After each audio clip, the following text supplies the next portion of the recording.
Nosotros hemos dicho que la paz se llegó y se firmó para mantenerse de por vida.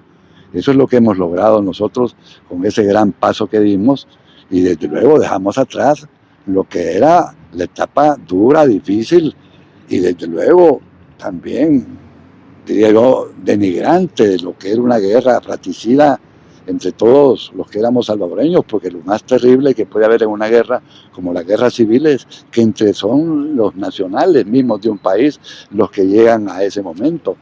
Pues eso fue lo que al final, como paso importante que se dio, yo no digo que solo los salvadoreños, lo acompañó la comunidad internacional completa.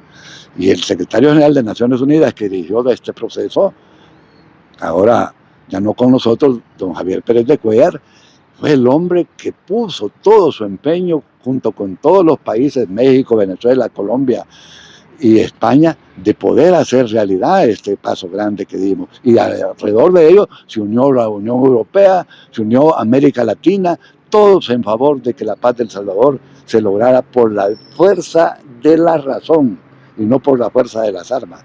Ese paso enorme que dimos es lo que ahora hay que valorar. Claro, los países van cambiando de generación en generación. A mí me han hablado de la revolución del 32 también, y digo, ¿y cómo fue la revolución del 32? A lo mejor pone uno en duda qué pudo o no pudo haber sido ser, pero sí es la historia que recoge El Salvador de una etapa difícil como fue la revolución del 32, con la cantidad que dicen de muertos que hubieron. Entonces por eso ahora, en este caso, nosotros sí hacemos un llamado a todas las generaciones futuras que puedan leer y informarse y enterarse de este proceso grande que El Salvador digo, como parte de una voluntad política de los salvadoreños, pero apoyados y respaldados por la comunidad internacional.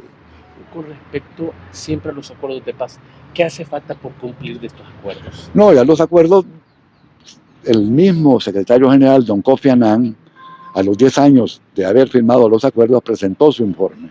Y él había dicho que El Salvador había cumplido con todos los compromisos que había adquirido 10 años para poder construir los acuerdos firmados.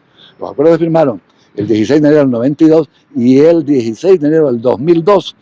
Don Kofi Annan presentó su informe haciendo saber que El Salvador era una nueva sociedad, un nuevo país, con nuevos actores si se quería, porque había habido todo un proceso de cambios en lo que había significado la firma de los acuerdos al momento en que él rinde su informe. Pero hizo saber que había un mérito grande. El mérito grande era ese porque había comprometido su palabra El Salvador y la había cumplido. ¿Qué significaría olvidar estos pasos? Dicen que los pueblos que olvidan su historia o no la conocen están sujetos a repetirla. Eso es lo difícil y lo grave, que puede un país que no lee y conoce su historia repetir los hechos graves o deleznables que podrían haber pasado en etapas anteriores. Ese es el costo que se paga.